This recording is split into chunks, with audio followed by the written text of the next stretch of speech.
Bonjour, bienvenue pour cette nouvelle édition. Nous sommes le vendredi 11 juin et pour débuter, évoquons l'emploi et les difficultés de recrutement des saisonniers.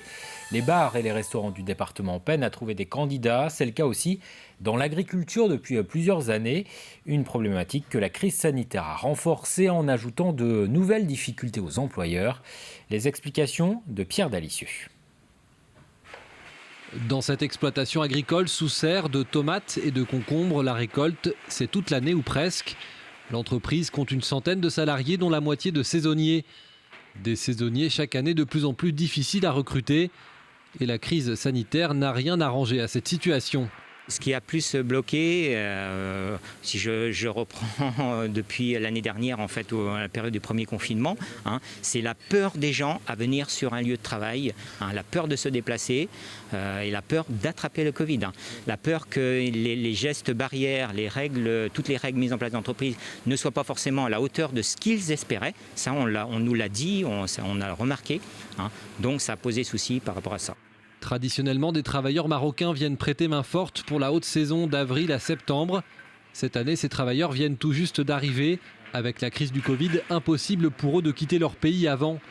Aujourd'hui, ils sont soulagés d'être là car ces travailleurs comptent beaucoup sur ces quelques mois de revenus. Enfin, nous sommes là, nous sommes contents de travailler encore avec M. Alain Maré dans la France ici pour gagner un peu. On a de la famille là-bas au Maroc, c'est normal.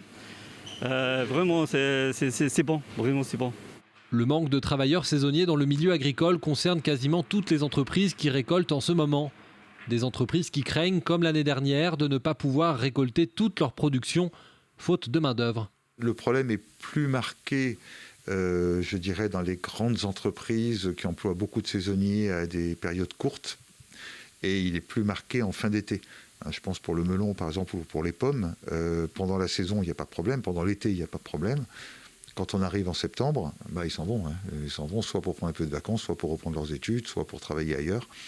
Et du coup, on se retrouve avec des récoltes qui sont perdues, tout simplement. Des entreprises qui, chaque année, comptent beaucoup sur les salons de recrutement de saisonniers.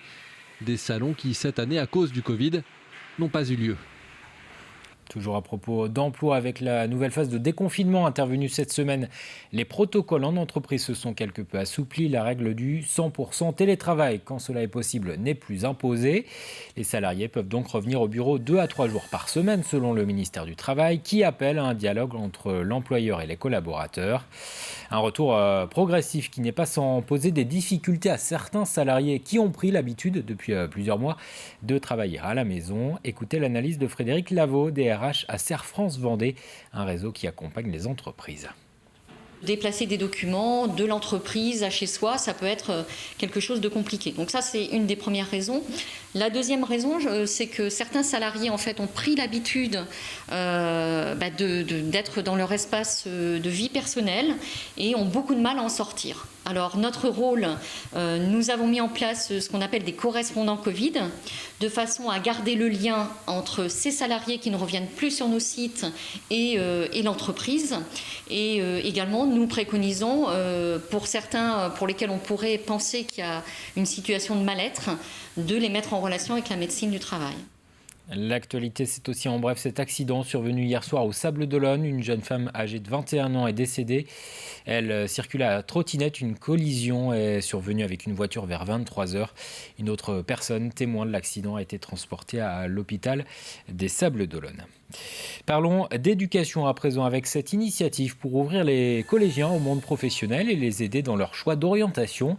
Les élèves de 3e du collège Alexandre Solzhenitsyn d'Esnay ont visité le chantier de construction du futur lycée de la ville. Objectif, leur présenter in situ la diversité des métiers du bâtiment. Pour les jeunes de cet âge-là, la théorie en classe, pourquoi pas, mais quand on a la chance d'avoir le lycée en construction juste à côté, c'est quand même un plus pour eux de bien mesurer quel est le travail, quelle est l'activité, comment elle s'organise, pour bien faire découvrir aux élèves tous les étendues du possible. On ne se limite pas aux métiers qu'on a l'habitude de connaître, maçon, électricien, mais voir qu'il y a bien d'autres choses possibles. Mais règles de sécurité, ça leur a permis de prendre conscience. Si on met un gilet, c'est obligatoire, pourquoi on met un casque? C'est tous ces éléments. Là, on n'est plus sur la formation du citoyen. Des propos recueillis par Marie-Aimée Caupleutre. L'événement sportif du jour, c'est l'ouverture de l'Euro de football. 24 équipes en compétition, dont la France. Premier match pour les Bleus mardi. Le monde du ballon rond qui compte une nouvelle discipline, le feedball, un mélange entre le football et la pétanque. Il s'agit d'approcher le ballon au plus près d'une cible avec le pied. Un loisir qui se structure avec désormais des compétitions et une fédération française de feedball créée par un Vendéen. Découverte signée Cyril Guillet. Le feedball fait des adeptes depuis 2014. Si la discipline n'est pas nouvelle, la fédération, elle, vient tout juste de voir le jour. Les U13 du Vendée Les Herbiers Football s'y sont essayés pour la première fois et les retours sont unanimes. Moi j'aime bien, c'est drôle, c'est amusant. J'ai bien aimé, c'était très bien. Ça change de d'habitude. C'est vrai qu'à découvrir l'activité, on a cette passerelle qui fait que on peut allier la technique par la justesse, l'ouverture du plat du pied pour être précis. Donc ça force les joueuses à justement être rigoureuses dans leurs gestes. Ce jeu de boules que l'on pratique avec les pieds, on le doit à Philippe Guédon, styliste, designer de métier et ancien footballeur. Le feedball, cousin du palais et de la pétanque, affiche des règles simples. Chaque équipe ou chaque joueur a des ballons de couleur et il y a une cible, c'est le ballon blanc en l'occurrence qui est la cible. Donc le but du feedball, c'est de se rapprocher au plus près de la cible et bien sûr en jouant avec les pieds. Et depuis la sortie de ce jeu, qui se pratique sur tout type de terrain, l'engouement est tel que Philippe Guédon a décidé de créer une fédération et c'est aujourd'hui chose faite. Je suis en fin de compte président de la Fédération française de football. Il y a un jeune vice-président qui est avec moi, qui est un président de club en Haute-Vienne, à côté de Limoges. Le district de la Haute-Vienne est en train de lancer le football justement. Le district du Puy-de-Dôme aussi est en train de s'intéresser au football. Et il y aura des compétitions durant l'été, à l'automne et l'année prochaine. La prochaine compétition de football se déroulera ce samedi 12 juin à Saint-Jean-de-Mont. Une seconde est programmée le 3 juillet aux Herbiers.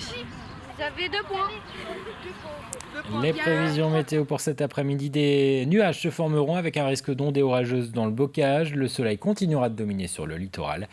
Les maximales 20 degrés sur les îles, 24 au Sable-d'Olonne, 26 à Montaigu-Vendée et 28 à Fontenay-le-Comte. Détail des prévisions dans un instant. C'est la fin de cette édition. Très bon après-midi sur TV Vendée.